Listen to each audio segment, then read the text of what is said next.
Hey everyone, welcome to the RotoGrinders Morning Grind Podcast. I'm your host, Stevietpfl. It's Thursday. It's January 12th. Thursday is football day. Excited. We got wild card action this weekend. 6 games. We're going to break down all 6. I know there's some smaller slates on like Saturday and Sunday. There's like a 2-game and a 4-game slate. We're going to talk about all 6 games. We're going to break them all down. And then like if you decide you want to play whatever slate, and if you're hanging out in YouTube chat and you have a specific question about a slate or anything like that, feel free to ask it. But we're going to talk about all 6 games. And as always, for football, we got our dude, Keith Eys819. Keith, what's happening, my friend? Yeah, not too much. Excited to talk a little playoff football. Fun slate of games here. The way it's broken down, I believe it was 3 games on Saturday and 3 games on Sunday last year, which was better. If they're going to be small slates that are broken up, it'd be nice to have them as 3 and 3. I think the way it is this year, there's pretty clearly a game to target on each of the 2 days that have multiple games. One game kind of stands out above the rest, but that leaves plenty of game theory decisions and things of that nature. So there are still some interesting things despite smaller slates. But yeah, wildcard weekend, always a ton of fun. Games are usually great. So really looking forward to the weekend.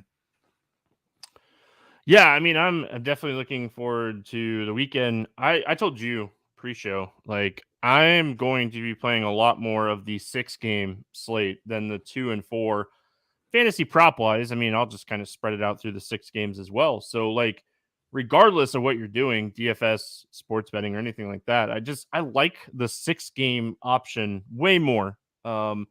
And honestly, kind of looking at like the slate, I mean, we have good games like on both days. That Jags game is going to be one to really kind of pay attention to. That Minnesota game is going to kind of be one to pay attention to.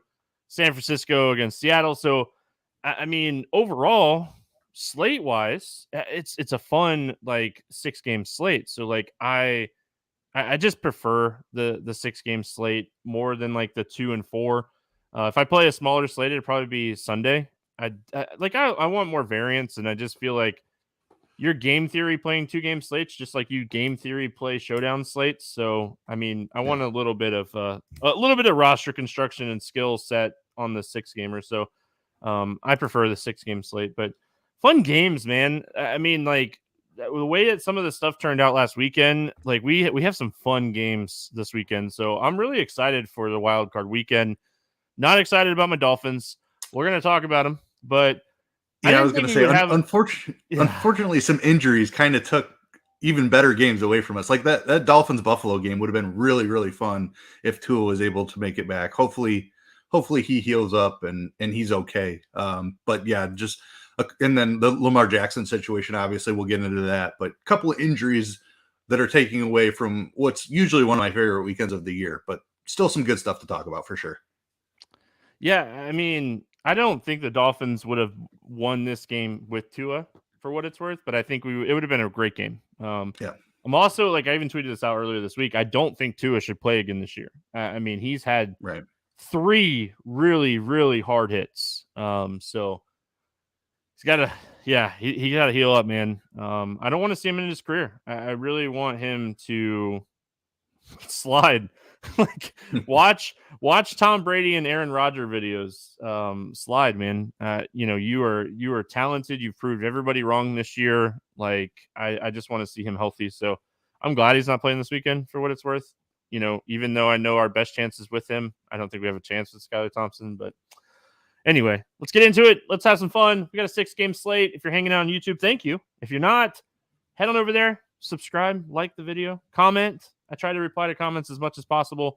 Really trying to build up the YouTube channel, trying to get you guys hang out with us live, night before podcast, first look podcast. So thank you. Appreciate you all. Richie wants to know, before we get into it, who's your favorite underdog to win this weekend? I think that's a fun question. Favorite underdog to win? Let me pull up here. Let's see. I don't want to steal your thunder, but I'm going to say the Giants. I like that call a lot. Yeah. I will say the Jaguars. Okay, those were my 2. Like when he asked that question, like those were the 2 names. Like I think Tampa has a decent chance with the game being in Tampa and Tom Brady just being Tom Brady and the weapons Yeah, I mean, that Tampa has. But I think that would be like the popular pick. Like most people would lean Tampa. Like that Dallas defense has struggled recently, and it's Tom Brady. Like betting against Tom Brady is never a good idea in the playoffs. We've found that out over the last 22, 25 years, something like that, something insane. But yeah, fun question. Thanks for the question, Richie. Let's get into it. We get started Saturday afternoon, 4:30 game on the East Coast. This game's on the West Coast, though. We got Seattle at San Francisco, 42.5 total. The 49ers, a 9.5-point favorite. Just going to say it now. Like, this is when we make our predictions, right? I think the San Francisco 49ers win the Super Bowl this year, even with Brock Purdy. There you go. So there's my prediction.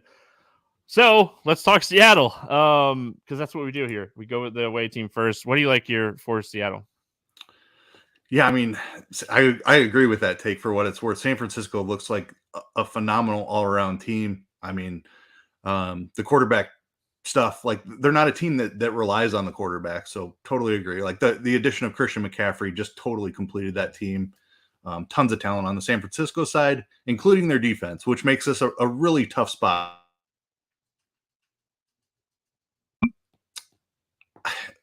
Like, I just have a hard time targeting. Like DK Metcalf is fine. Lockett's been dealing with some injuries here, so I'm a little bit concerned there. I think Kenneth Walker is my favorite play on the Seattle side, and I am a little worried about him getting game scripted out, but there is some weather here as well.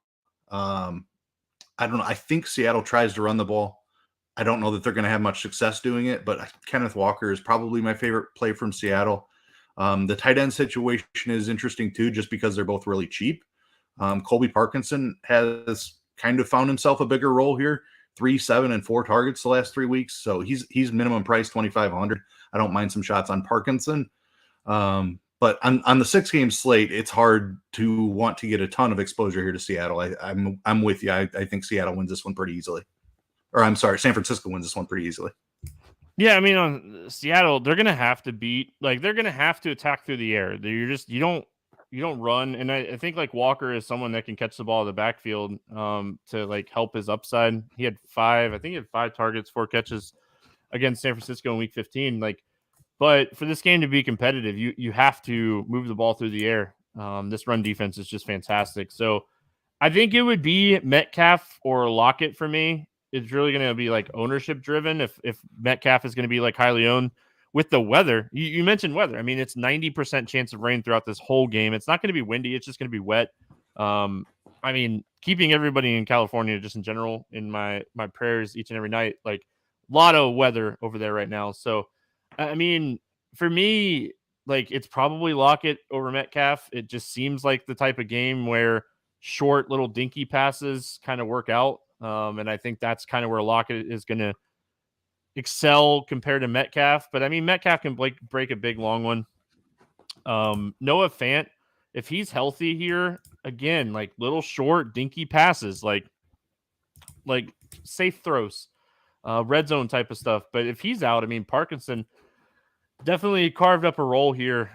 Could be a potential tournament play as well. But yeah, I mean, definitely favoring San Francisco in this game. And I think Christian McCaffrey is just one of the best plays on the weekend. I'm not worried about Week 18. They just absolutely smashed Arizona. I'm not worried about Christian McCaffrey. He's going to project as one of the highest like overall plays on the entire slate. Him and like I would assume it's like Jefferson would be like the 2 highest projected. And if I had to rank them, I would rank McCaffrey over Jefferson this weekend. So I think the McCaffrey and, potentially San Francisco's defense is in play. And then, I mean, Deebo Samuel's cheap. He's really, really cheap. And we know he has a monster ceiling. So I don't know how much I would play on the 6-game slate, how much I'd play Christian McCaffrey and Deebo together because of McCaffrey's price. But if you're playing like the 2-game slate and you're just like, hey, I'm in a game theory fade McCaffrey, well, first of all, good luck. Second of all, there's 4 really solid running backs on that slate. So if it does work, and I think it would be Deebo having the ceiling game. Yeah, the Deebo price is extremely attractive. we've seen Kittle be the one that has kind of went nuts here recently, but Debo was dealing with the injury for a few of those weeks. It worked his way back in a little bit last week. But yeah, he's underpriced for what he's done all season long. We know he's capable of huge gains, monster plays, that big playability. He's far too cheap. Love the Debo call. And I'm completely with you on Christian McCaffrey, top play of the entire slate. We have seen them kind of back off him the last few weeks here. Mitchell came back last week. Yeah. Right. Yes. But I don't think that's happening here. Not unless they're up multiple scores. And for that reason, I don't mind some shots on a $4,700 Eli Mitchell, because I think they could be up 2 scores here going into the fourth quarter. But McCaffrey is going to get, I would say, 85% of the work through the first 3 quarters, unless this game just turns really ugly really quickly. So agree. He's a really difficult guy to fade. This offense suits him perfectly. He should be hugely productive. If, like anything San Francisco is doing, McCaffrey's going to have a massive piece of. I got to talk about Kittle again. The price is coming up now, so it's really tough. But the connection he has with Purdy is absolutely real. His last 4 weeks have been absolutely insane.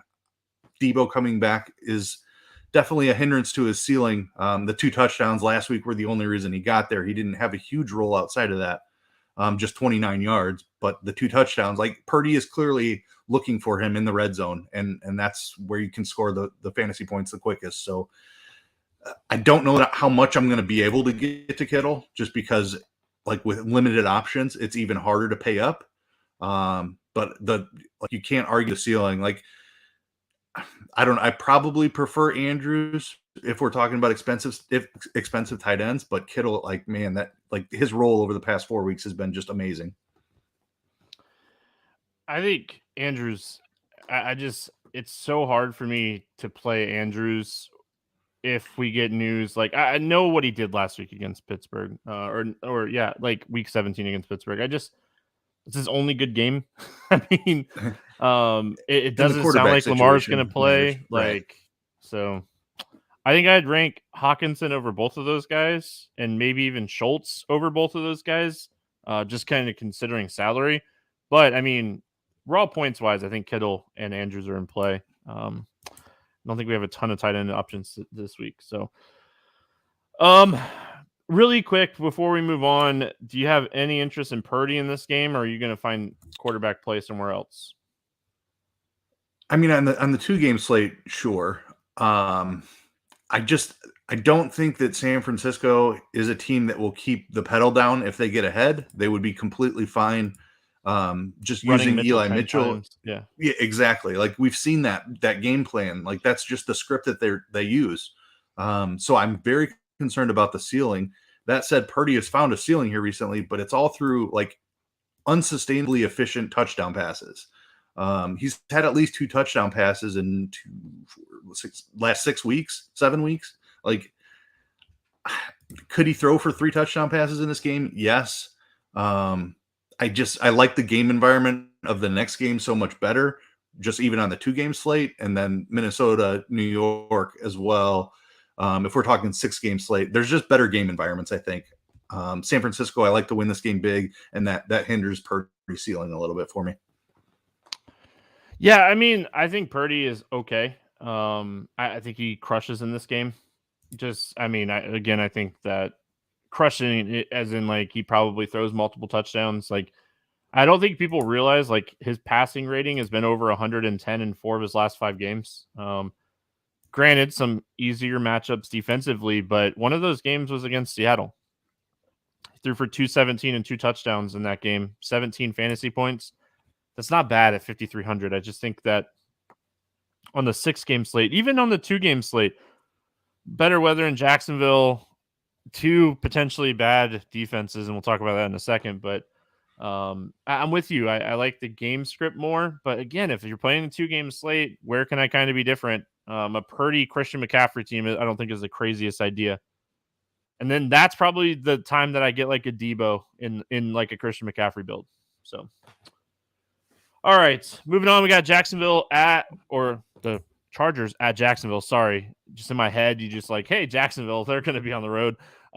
47 and a half total in this game. The Chargers are a 2.5-point favorite in Jacksonville in the playoffs. No respect for the Jags and what they've been doing. Jags defense, I mean, they're terrible against the pass. Keenan Allen is just a guy that, like, if you want to just go ahead and lock in 20 plus fantasy points, just play Keenan Allen. Like, he's someone that, like, I love his props for catches. I just love Keenan Allen in this spot. Talk to me about the Chargers. Yeah, completely with you. It's Keenan Allen first, significantly cheaper than Eckler. Mike Williams looking unfortunately unlikely to play. Unfortunate injury in a game that did not mean anything for the Chargers. So just the reason I can't comprehend why they played their starters for as long as they did last week. But yeah, I mean, tons of opportunity coming Keenan's way. I think you can look. So let's talk about Eckler real quick. 8,300. Compare that to McCaffrey at 8,900. I don't see Eckler having as big of a role, as good of a game environment. I guess the game environment is as good, but I definitely prefer McCaffrey to Eckler. Eckler has run super hot on touchdowns here recently. He's not going to get 20 carries. So you probably need the Chargers to be trailing in this game, which is certainly possible.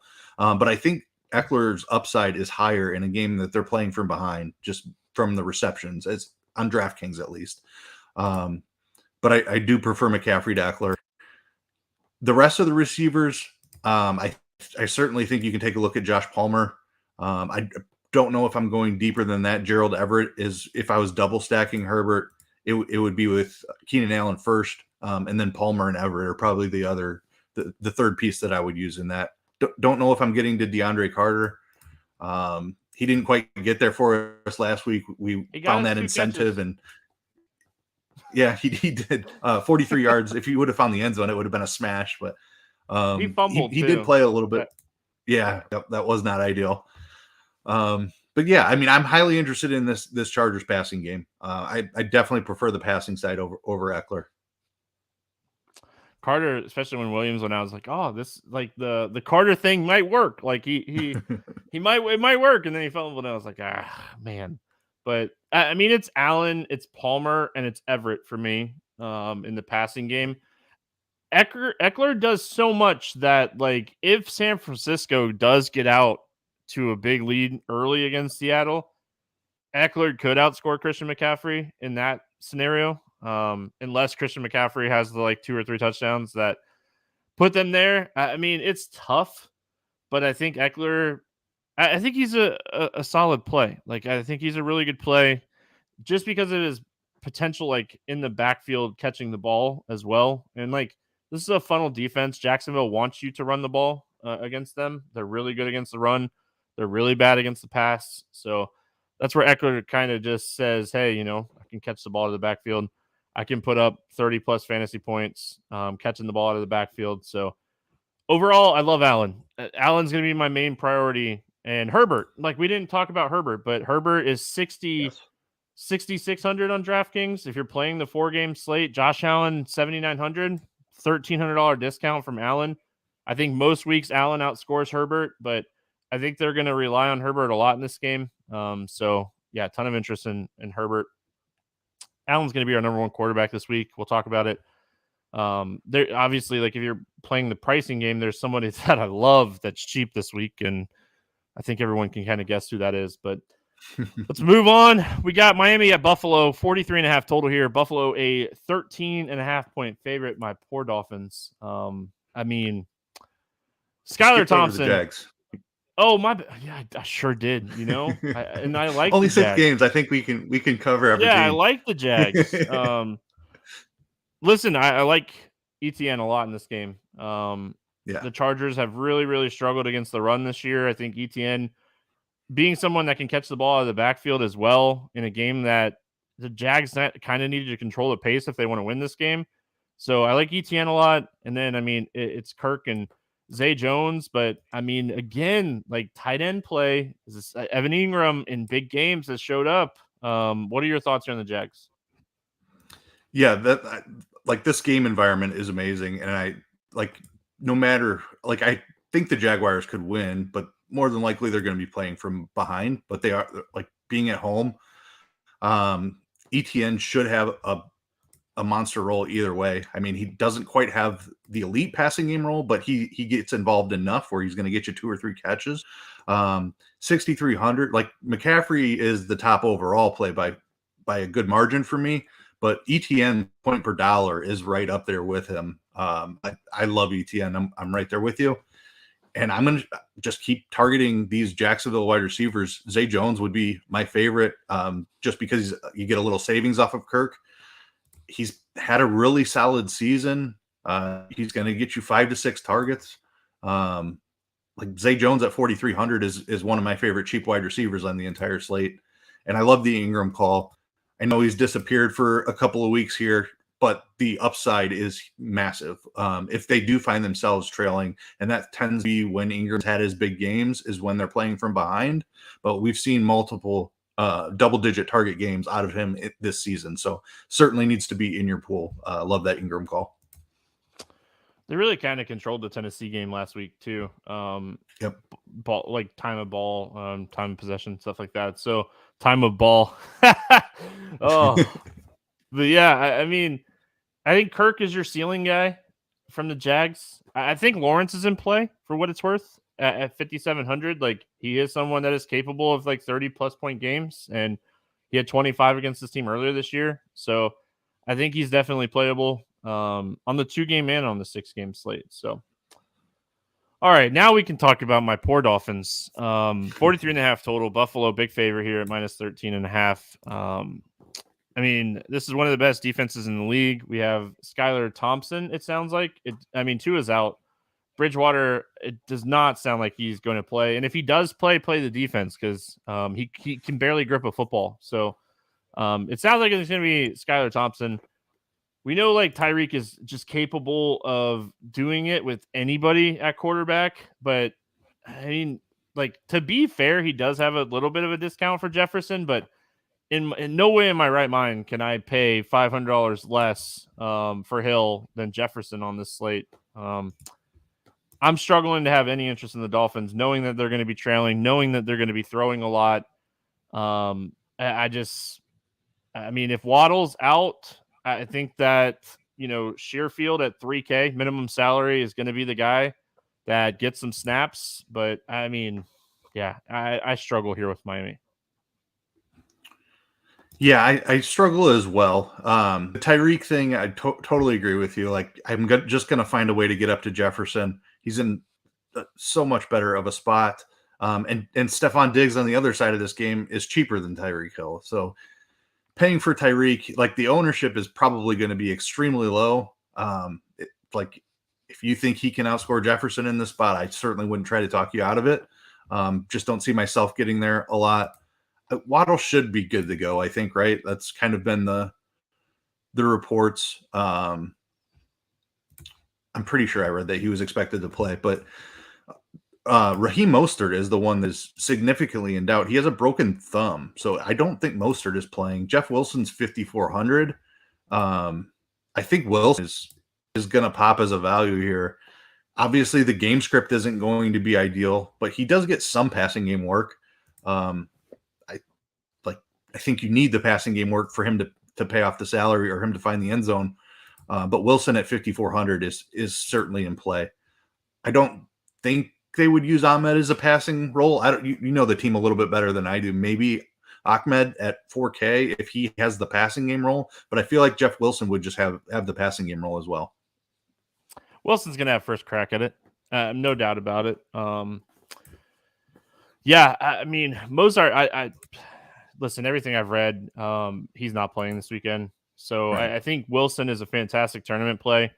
That New England game was a week 17 against New England. Like they threw to Wilson and Mozart like a combined 15 times in that game. So, they're going to be trailing this whole game. I think Wilson's a great tournament call, more of a DraftKings play because he might get like 7 catches for like 50 yards or something. And like, you're probably not getting a touchdown.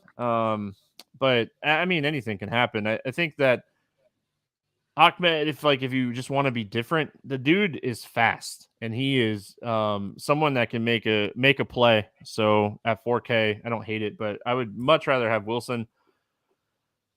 Yeah, I think Waddle plays for what it's worth. I just don't think it matters. At the end of the day, I don't think I want to take shots on Gesicki. Thompson does throw the tight ends more than Bridgewater and Tua, but yeah, I don't think I want to play Gesicki. So yeah, I mean, Buffalo defense. I like the Buffalo defense a lot. What's weird about it, right, is like when we're usually talking about like a Buffalo, like a defense that we want to play, we were like, hey, we want to pair it with the running back. Well, Miami's really good at stopping the run, and Buffalo hates to run the football. So I think this is one of those rare times where you can play like a quarterback with the defense. Like I don't hardly ever do it, but I think this is like a 6-game or 4-game slate. This is one of those rare times where you could be like, hey, I'm going to play Josh Allen. I'm going to play Stephon Diggs, and I'm going to play the Buffalo defense. I like that a lot. And like on smaller slates, we're looking for any way we can to differentiate. And that is certainly a fantastic idea. Buffalo is a team that throws as much as anybody in the league. And even unlike San Francisco, who stops throwing the ball, Philadelphia is kind of the same way. Like those teams, once they get up, they just start running the ball a ton. Buffalo is not like that at all. They will just continue to throw. So I like that call a lot. Buffalo's they're going to be good. I mean, obviously, I think they're a Super Bowl contender. Yeah, I mean, it's interesting, right? Like, I think it's going to be Chiefs Bills, and the winner of that game is going to play the 49ers after they beat the Eagles. I think that can work out in the bracket. I haven't looked at it that close, but I would really enjoy an Eagles Bills Super Bowl as much as I like the 49ers. The Eagles Bills Super Bowl just sounds fun. But anyway, I get nothing else from Buffalo. I mean, I like Diggs. I don't mind Gabe Davis if McKenzie, like he is dealing with like a hamstring injury, and like hamstrings for wide receivers are like kind of a thing. So, I mean, in that scenario, if McKenzie doesn't play, I think Gabe Davis is in play. I don't hate Dawson Knox at 4K. As good as Miami is against the run, they're terrible against the pass. So, I mean, this is a fantastic spot for Allen, and he should throw all over this defense. 5th most passing yards allowed during the regular season this year for the Dolphins. Yeah, Allen to Diggs is the top stack on the slate for me. I think Allen that has a little bit more upside than Cousins Jefferson. Like I'll just play Jefferson by himself and get the majority of the Vikings production. But if I'm stacking, it's Allen to Diggs is my top overall stack on the slate. So definitely love that. Davis, you can take some shots on at 4,800 for sure. Plenty cheap enough, has that big playability, and then Knox at 4K with the multiple touchdown upside. Love this Buffalo team for sure. Totally with you. And it's passing game only for me, not touching the running back situation. Yeah, what's crazy, right, is Allen had 40 and 30 fantasy points this season against the Dolphins, and I think Diggs went for like 14 and 10 in those 2 games, like fantasy points. So maybe people look into that too much. Maybe we hope so, I guess. But yeah, I mean, I'm not. It's the playoffs. Allen's going to be looking for Diggs. There's just no question in my mind. So, all right, we got the Giants and the Vikings. I mean, this is my favorite game. I think this is going to be a lot of people's favorite game. It's a 48.5 total. Minnesota's a 3-point favorite. It's 2 of the worst defenses on the slate. I mean, technically, if we look at DVOA, it's the 2 worst defenses on the weekend. I mean, a lot of options in this game, but I think you kind of know where the core is going for both sides. So let's start with the Giants. Looking at the Giants, you get Daniel Jones, you get Barkley, you get Slayton, Hodgins, and James. I mean, that's who you play. I don't think you take shots on Bellinger. You're not playing Kenny Golladay. You're not playing Breida. Barkley's going to play as many snaps as he can handle in this game. This isn't, hey, we're going to give him, 70% of the snaps. This is, hey, we're going to give Barkley 90 to 95% of the snaps type of game. I like the Giants a lot in this game. I've been saying it. I think I think their defense is a fraud defense, and I think the Giants have a legit chance to win this game. Yeah, I'm completely with you. And just to be clear, Daniel Jones is the cheap quarterback that you were referring to, right? Come on, Keith. Everyone knew it already. Okay, just making sure you didn't say it explicitly. So, yeah, Daniel Jones is in a fantastic spot here. Dude's been running a ton. He torched this same defense in Minnesota a couple weeks ago for 334 yards. So he's far too cheap. Minnesota's pass defense is terrible.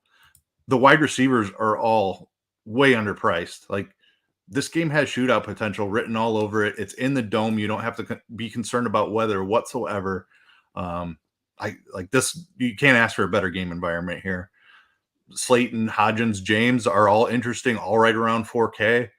I think I would lean James first of any of them.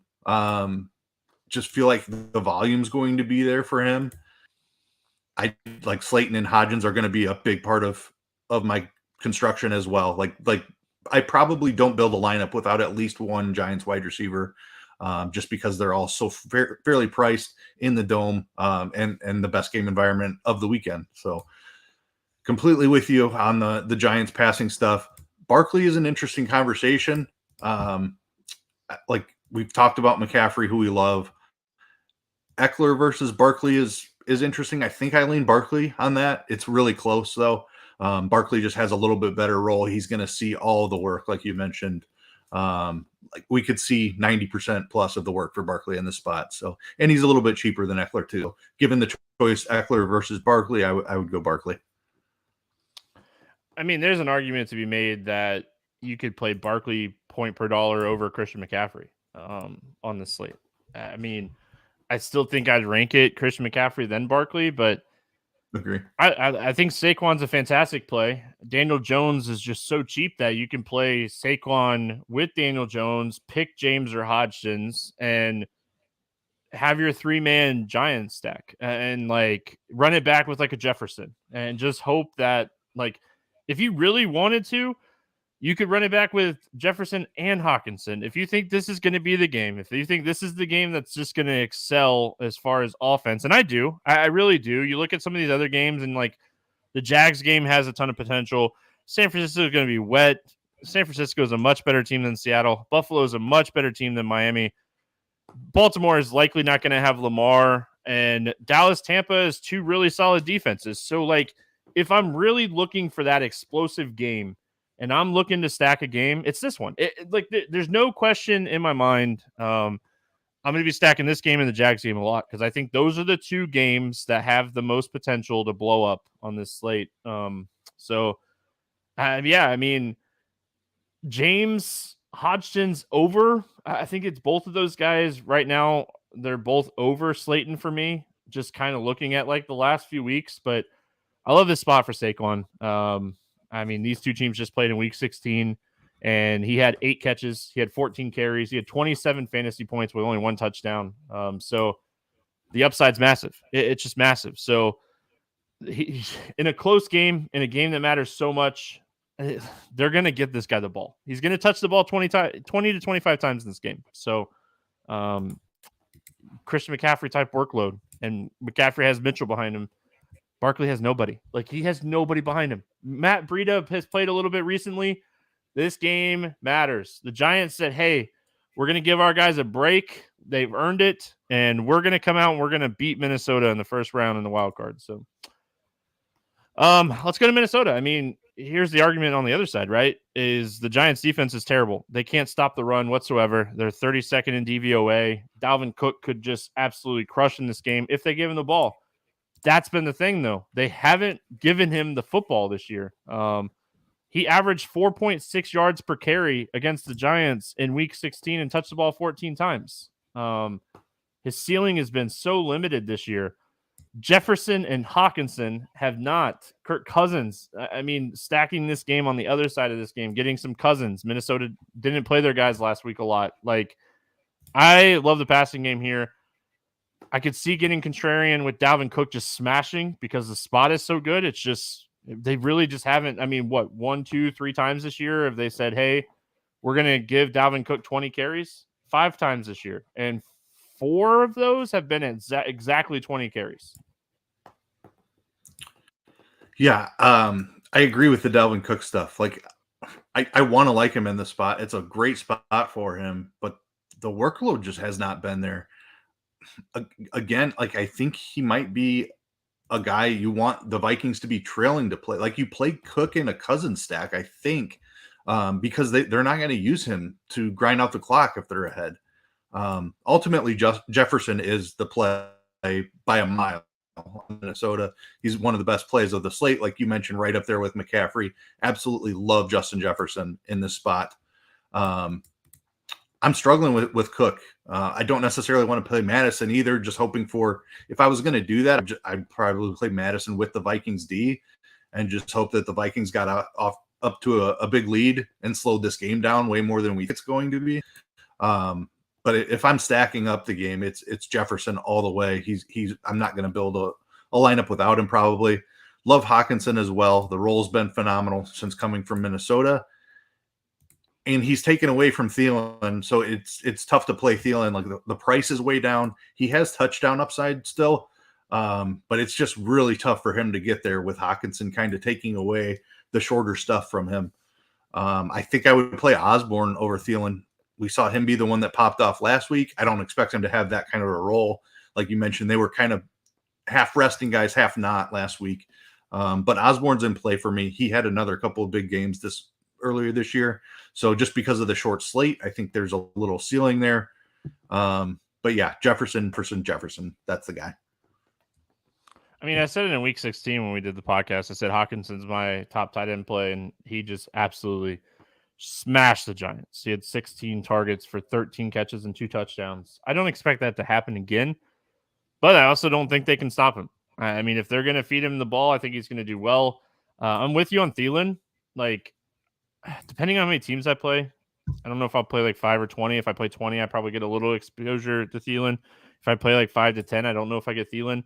I would play Osborne before I would play Thielen. Osborne has shown the ability to have these big plays. You know, what is it? 2 out of the last 4 games, he's had at least a 60-yard touchdown. Like, he has the ability to have these big plays. And this is another team. I mean, like we talked about Buffalo, you know, this is another team that they don't like to run the football. 66% of the time they throw the ball. So you want the passing game. I mean, gosh, Dalvin Cook is just, the spot is amazing. They gave him 25 carries in this game. He crushes. But, I mean, that's just not what Minnesota's done this year. Maybe they switch it up. Maybe this is like, hey, we're in the playoffs. We need Dalvin Cook to get going. I think that'd be fantastic. But, yeah, I mean, I think Hawkinson just crushes in this spot. Baltimore at Cincinnati, 40.5 total here. Cincinnati, 8.5-point favorites. This line changes, right? Like if Lamar does play, I know they said it's like a huge uphill battle for Lamar to play this weekend. If Lamar plays, the whole game changes. Right? Like I'm not crazy. I don't think I'm crazy, but yeah. You're not crazy. Yeah. So for me on Baltimore, like I think you just kind of overlooked last week's game. I think Baltimore kind of said, hey, you know, once they get down in that game, we don't really have a chance. They also Hundley started, right? Or who started last week? Anthony Brown started last week. That's right, Anthony Brown. So yeah, I mean, he chucked the ball over the field last week. It wasn't good, but he chucked the ball over the field. It sounds like Huntley's going to play this week, and I think Huntley gives him a better chance than Brown. Huntley gives Andrews more upside. I don't listen. I think I'm officially off of the Baltimore running game. Dobbins crushed last week on the ground, averaged 5.5 yards per carry, was way overweight on him, and like Kenyon Drake got the touchdown, and he ran the ball a lot too. So I think it's very split backfield situation. I think Dobbins is the higher upside guy still. They're just running all these guys. It's so hard to say play these guys right now. Even Justice Hill got carries last week. So what are your thoughts on Baltimore?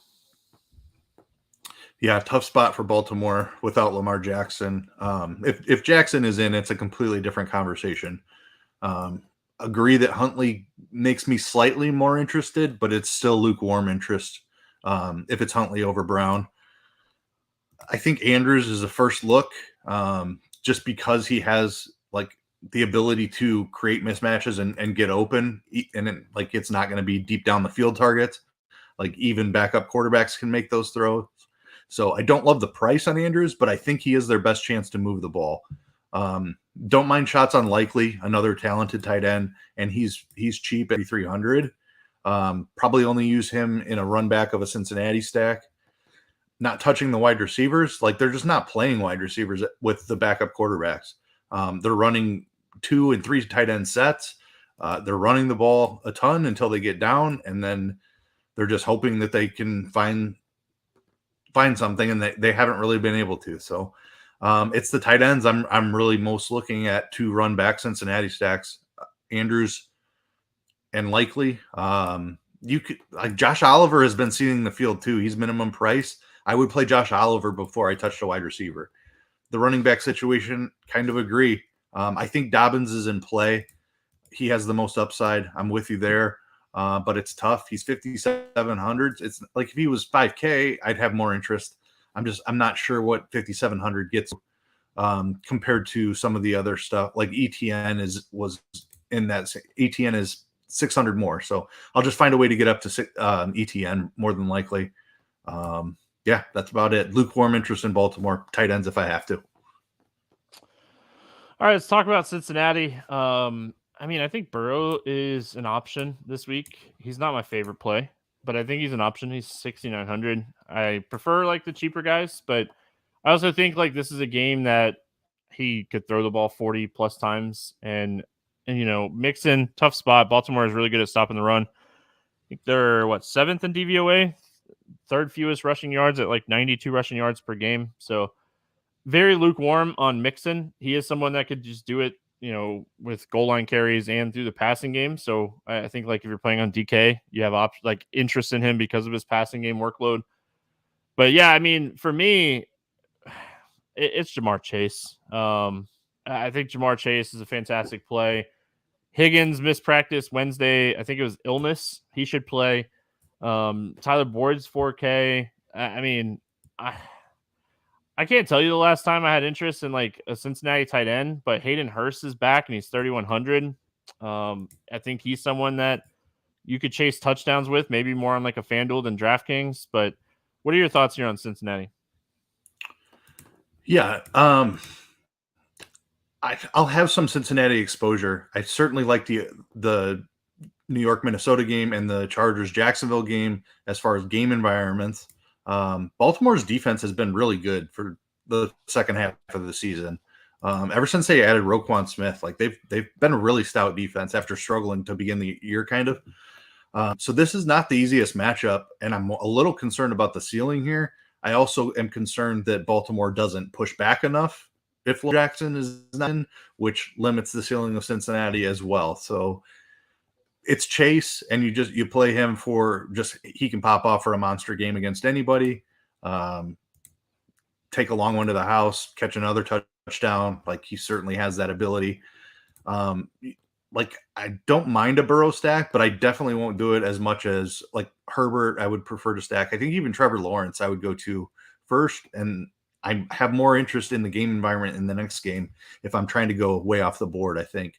So I like Burrow, but I probably don't get to him a ton on the slate.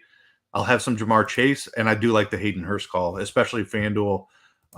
He is really cheap on DraftKings too, and he's seen a decent amount of targets. He got 5 targets last week, and he had a solid role before the injury as well. So I do like Hayden Hurst. If I was stacking Burrow, that's what I would just do: Burrow, Chase, and Hurst more than likely. The running game, like Mixon just doesn't have the same role. It's kind of the Dalvin Cook situation. Like they're using P. Ryan a ton behind him, to where it's limiting his ceiling. Obviously, he has massive touchdown upside, but in this difficult matchup, I'm not paying 6,800 for Joe Mixon more than likely. So a little bit of Jamar Chase, a little bit of Hayden Hurst, maybe a couple of Burrow stacks, but just don't like the game environment overall. Mixon shredded Carolina in week 9, and that has been the only week that if you did not play Mixon, you lost. Yep.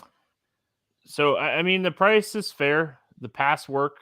He's someone that could get 8 catches. So, I think, like, he's in your player pool. He's just not your favorite. Like, that kind of play.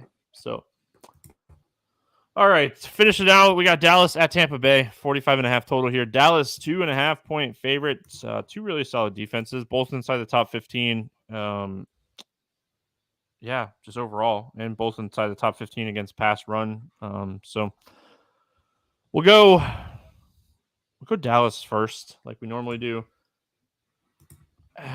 I mean, CeeDee Lamb, just pure like workload, I think is in play.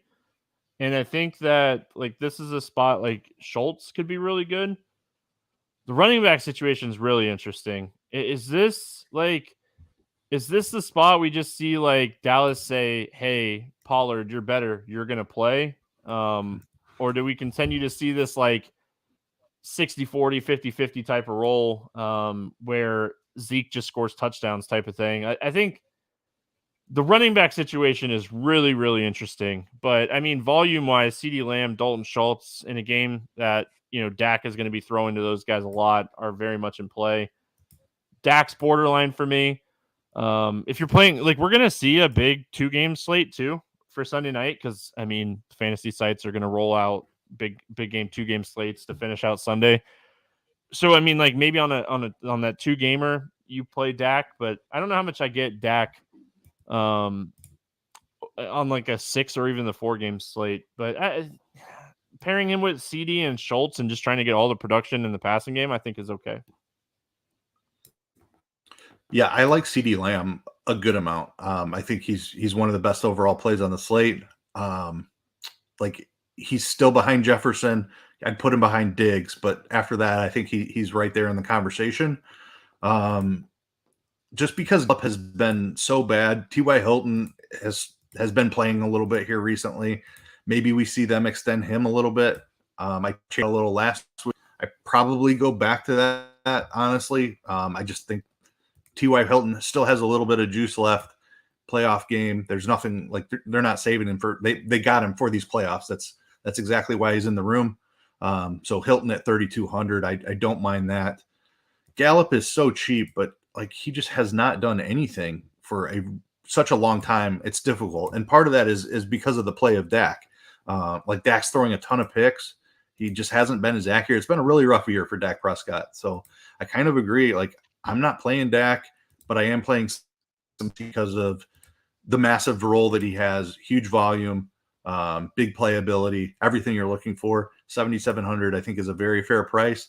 Not the greatest matchup. Tampa Bay has a really good defense, like you mentioned. But if Dallas is putting up points, CeeDee Lamb is more than likely involved. And don't hate the shots on Schultz either. Like tight end is tough. Schultz has as good of a pass catching role as anyone.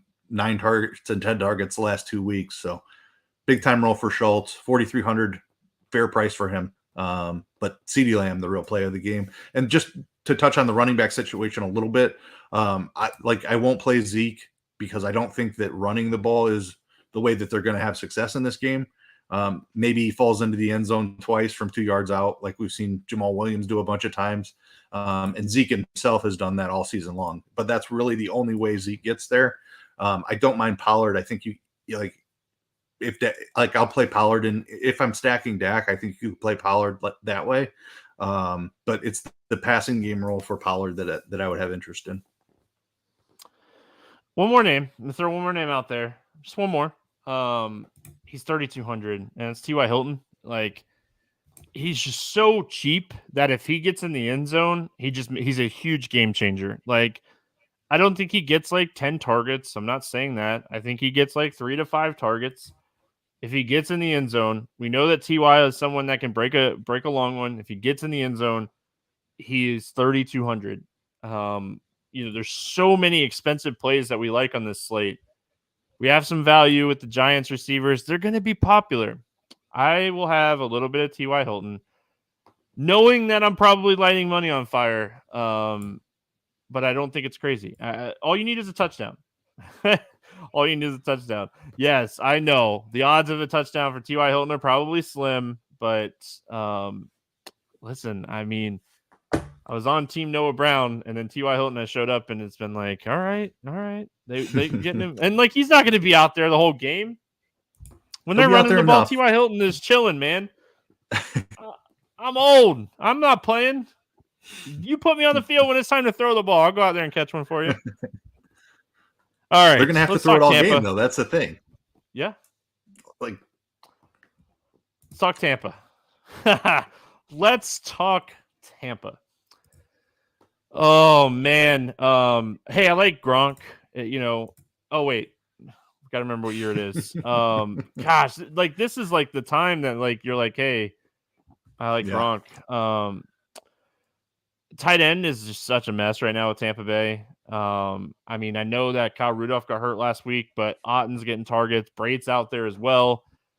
I don't think you overthink Tampa. I think you're playing Mike Evans, you're playing Chris Godwin, and Fournette is really, really cheap.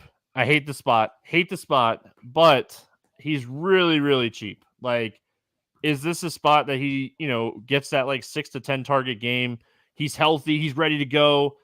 Like, I don't know. I think Fournette at 5,300 is he's just too cheap. Like, I don't throwing the analysis. I'm throwing the matchup out the window, and I'm just saying Fournette is too cheap for his ceiling.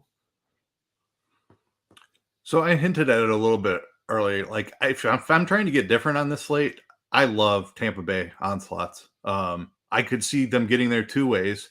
Like, I don't think they're going to run the football hardly at all. But Fournette has a massive role in the passing game. First of all, Dallas has an elite pass rush, and Tampa Bay's offensive line sucks. So Brady's going to be getting the ball out quick in this game. That means check downs to running backs and Chris Godwin across the middle of the field. Throw a tight end in there if you want. I don't think this is a Mike Evans game. Give me Godwin for 500 less to pick up 10 targets in this spot. Like, Brady's just going to have to throw it quick because Micah Parsons is going to be breathing down his neck on most dropbacks.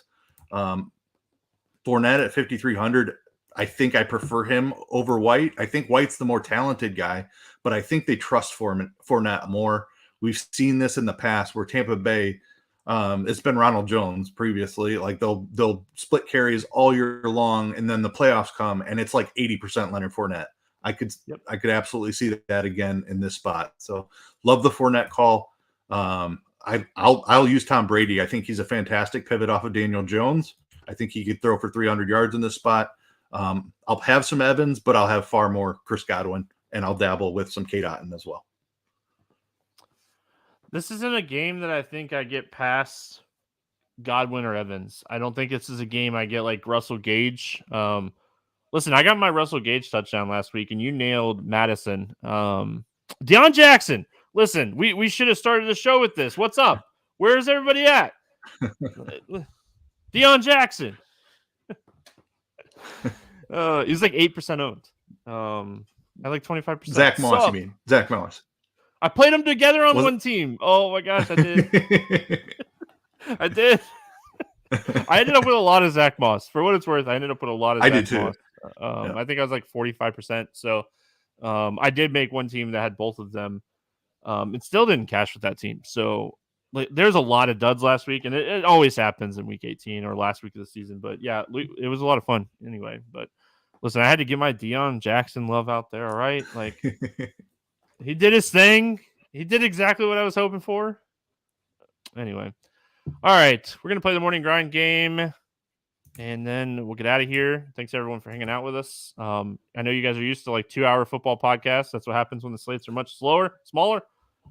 Morning grind game, quarterback to throw for over 300 passing yards, and it can't be Josh Allen. I debated 2 in the spot, 3 really. I'm gonna go.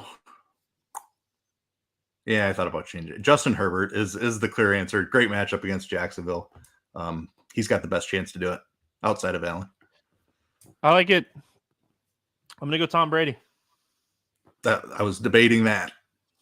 They're not running the ball. Nope, not at all. Tom Brady, if this is going to be his last game, he's going out, man. He's going to throw the ball 50 times. I'm just going to chuck it. You want to run? Okay. Audible. Omaha. All right. Low-owned running back for a touchdown. We're going to go 6-game slate for this game for what it's worth. I forgot to mention that, but Keith kind of already knew that. So 6-game slate. Low-owned running back for a touchdown. We do not have projected ownership up yet, so it's just kind of a gut feeling on who you think here. Yeah, I don't think this guy's going to be owned because it's an extremely difficult matchup. Give me Kenneth Walker against San Francisco. Like, Seattle's going to continue to try to run the ball, even if they're unsuccessful at it. I don't know if he's a great DFS play just because of the matchup, but I think he has a great chance to score. After all the smack that I talked about him, give me Dalvin Cook. Give me Dalvin Cook. Quarterback, wide receiver stack for a touchdown. Can't be Josh Allen or Stephon Diggs. I'm playing that no Buffalo card this week. All right. Fair enough. We'll have to talk about that at tight end, but this one I'm going to go Dak Prescott to CeeDee Lamb. I don't love Dak, but I do love CeeDee Lamb. He's my third favorite wide receiver on the slate. I like that. I'm going to go Daniel Jones. Bum, bum, bum, bum. Richie James. Nice. Like it. Doesn't this, oh gosh, I hate even saying this, but doesn't it just seem like this is a week where everyone's going to be playing Hodgins and James, and like we're going to see like Slayton get like 12 targets and 8 catches for like 3 touchdowns or something. Like, I'm going to have some Slayton too, for what it's worth, but it just feels like it does kind of feel like that. I hate even putting that out in the universe. Wide receiver for 8+ targets. I'm going to take off Jefferson, Chase, and Lamb and Diggs. And Allen. Right. Allen's a cheat code. Can't take Allen. Chris Godwin's a cheat code too, but you left him out there for me. I did. Yep. Listen, okay. I'm going to go Lockett, all right, for this one. Again, I think the weather is going to kind of shorter passes kind of thing. So I'm going to go Lockett. I took off 5, right? Like, I can't take off 10. It's a 6-game slate. Right. I got to leave some guys on there. And Godwin is way cheaper than these guys up top. So I'm going to go Lockett. Tight end for a touchdown. Oh, look, Yeezy's with me. He says he likes Lockett. What's up? Tight end for a touchdown. I'm not taking anybody off of here. I think anyone's in play. All right. I'm sticking with Dawson Knox then. We love his red zone role. He has multiple touchdown upside in this spot, in my opinion. They're going to throw it a ton. Oh, man, Kevin Porter Jr. got hurt. I am running so bad this week with NBA props. Anyway, gosh, that's crazy. For what it's worth, in the extra survey today, I did say KJ Martin was going to score 30+ fantasy points. He's at 28 in the third quarter. So just saying. My tight end for a touchdown this week is Evan Ingram. I like Ingram to score a touchdown this week.